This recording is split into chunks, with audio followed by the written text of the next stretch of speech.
The UK government will soon be introducing fundamental changes in how money works. The changes are being planned by central banks around the world, including the UK's central bank, the Bank of England. These changes, once introduced, will affect everyone.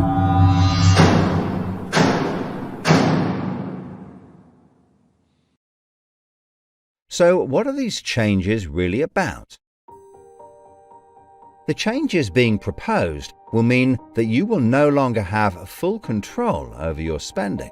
In fact, what they are planning is the replacement of money with something which is fundamentally different. Therefore, it's not just cash they want to remove from the economy, it is money itself. Pay attention, because if the new monetary system is allowed to happen, it will be very difficult to reverse and could mark the beginning of the end of human freedom. In order to explain the changes that are being planned right now for your tomorrow, let's explain a little bit about how your money works today. Let's imagine that John decides to buy his daughter a birthday present from Argos. He chooses the product he wants, then pays £50 using his debit card. You might think that £50 is immediately transferred from John's bank account to Argos's bank account. But this is not what happens. A record is created showing that John's bank owes Argos's bank £50, and John's account will even show that the money has left his account, but the actual transfer of funds does not occur at the time of purchase. John's £50 purchase is one of about 50 million UK transactions that occur every day, and although in each case the account may show that the money has been transferred, the actual movement of funds between the banks only occurs once every day. Every 24 hours, all the payments made to and from each of the UK's 300 plus registered banks are added up to determine how much each bank owes the others. The Bank of England, which is the central bank that all other banks in the system are connected with, derives the total amount that each bank owes and is owed for that day. The Bank of England then intermediates and exchanges funds between all the other banks.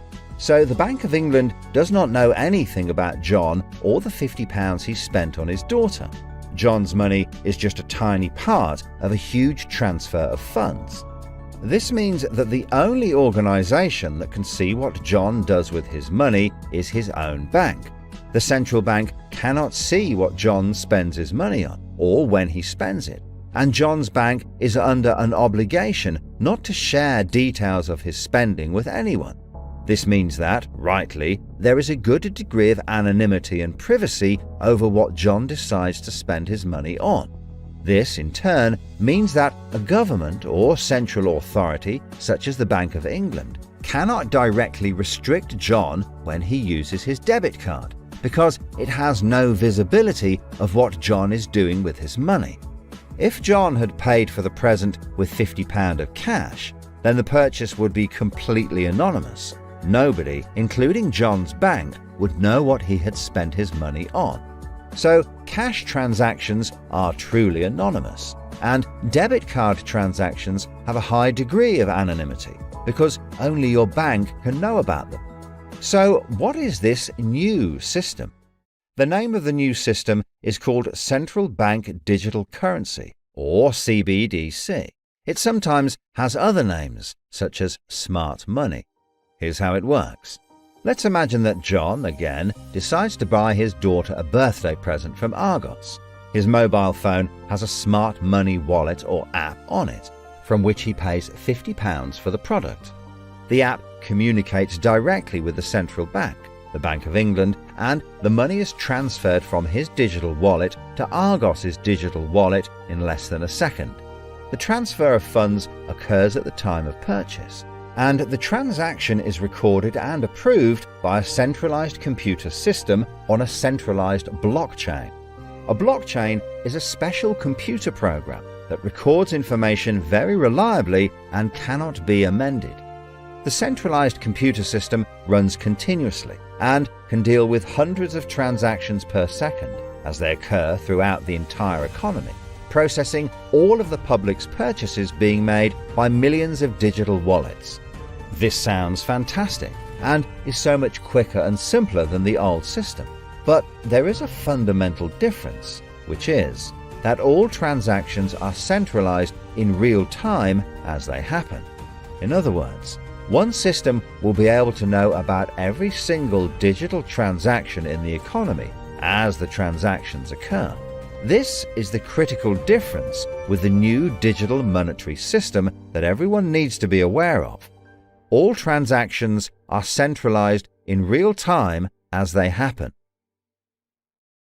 The people who are planning this new system have made it clear that it would be useful, in their eyes, to use artificial intelligence algorithms in real time to block certain public transactions for a range of different reasons. So, what does this mean for John? Let's just say there is another lockdown and the government want to stop the public moving about the country. With this new system, they could introduce a simple change.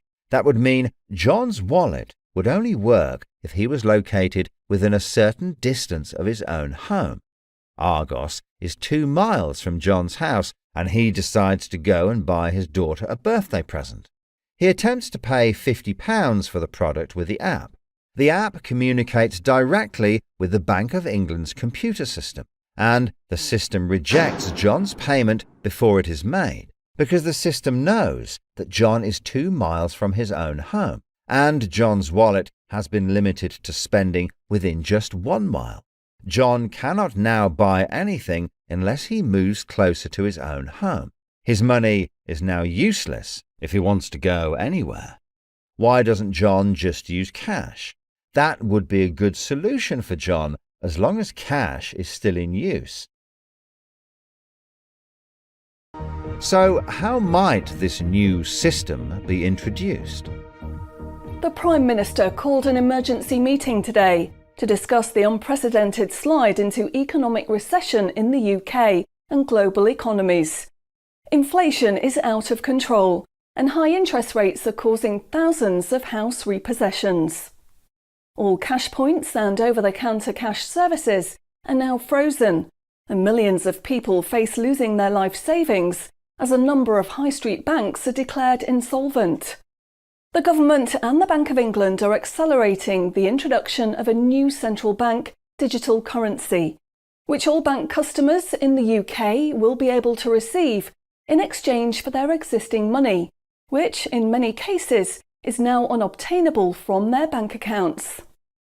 The government say that the new digital money will help the economy recover from recession and will be used to bail out public and corporate money currently held in millions of bank accounts by banks that are at the point of collapse.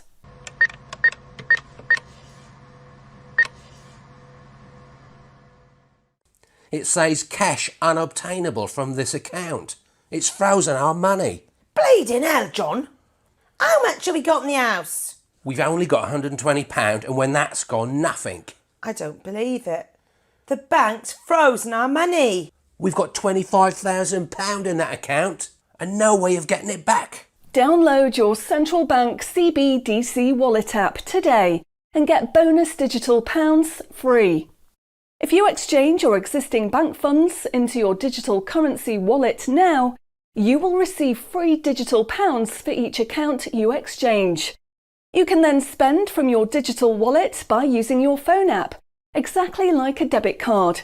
Download the free app now from the UK government website or the App Store. John, we need to download the digital wallet thing. See if we can transfer it in. We've got no other option, love. Wow, it's transferred and it's given us some bonus money. I can't believe it. How do you know it's worked? It's worked, love. Everyone's using this money now. Right, I'm off down Tesco to try it out. Sorted. Recent figures show that the public's use of cash has halved in the last 12 months. Experts say this is due to the success and sheer convenience of the new CBDC digital money. The government has announced that all cash will be phased out completely over the next 3 years.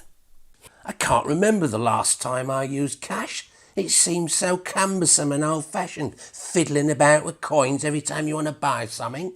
It's much easier now.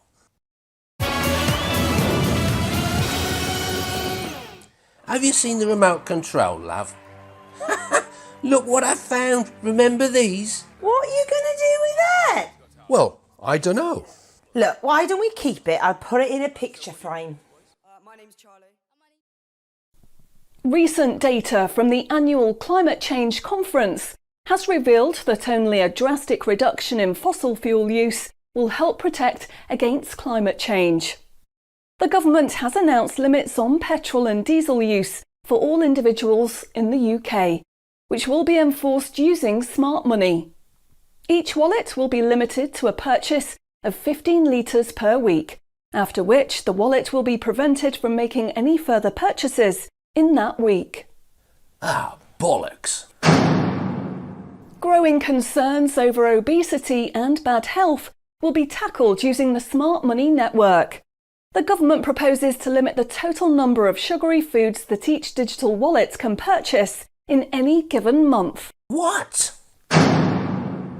Experts say that the new pandemic, which is 10 times more contagious and deadly than coronavirus, can only be defeated by minimising all human contact and staying home as much as possible. In order to enforce this, all digital wallets will only work within 1 mile of the address at which they are registered. Shopping times will be staggered so that you can only make purchases for a 2-hour period each day. All non-essential item purchases will be rejected. Jesus Christ. The government, in a move to stimulate growth in the economy, is trying to ensure that all benefit money paid out to the public is spent within an appropriate time period. From the 1st of August, all benefit payments, including the new social credits, should be spent within 2 months of receiving them. Benefit money will expire and be of no use if it is not spent within the 2-month period. Blimey, they're putting a shelf life on money. Vaccination uptake for the latest pandemic is now at 95%. Anyone who has not been vaccinated will have restrictions placed on their wallets. For the 5% unvaccinated, spending will only be allowed at certain times and within 1 mile of home. Certain goods, such as alcohol, travel tickets and restaurant purchases, will not be available for those who have not been vaccinated, and their digital wallets will not work outside of the UK. Wow. Concerns are growing over people who grow and supply their own food outside of government-approved companies. The government will be restricting the purchase of all seeds and other farming products for anyone that is not a registered farmer.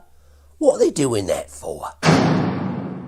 The government is trying to reduce the amount of red meat people eat in their diet for environmental and health reasons. Digital wallets will only be allowed to purchase 8 ounces of red meat per week. How much is 8 ounces? In order to protect the environment, the government is introducing limitations on the amount each wallet will be able to spend on the following products: aerosol cans, single-use plastics, coal, meat, chocolate, fish and coffee. What about fags? In a move to encourage good behaviour, the government is awarding digital currency direct to your wallet if you report on anyone breaking lockdown rules or report on individuals expressing extremist views. Anyone deemed to be expressing extremist views may in turn have restrictions placed on their wallets. What's that mean, extremist views? If you give up your cash, you will give up freedom for yourself, and you will give up the freedom of generations to come. It's not the convenience of the new money that is important. What is important is the fact that centralized administration of smart money could be used to control every aspect of your life. Say yes to keeping cash and say no to centrally controlled smart money. What they are going to propose is not money, it is a social control system. Please spread this message.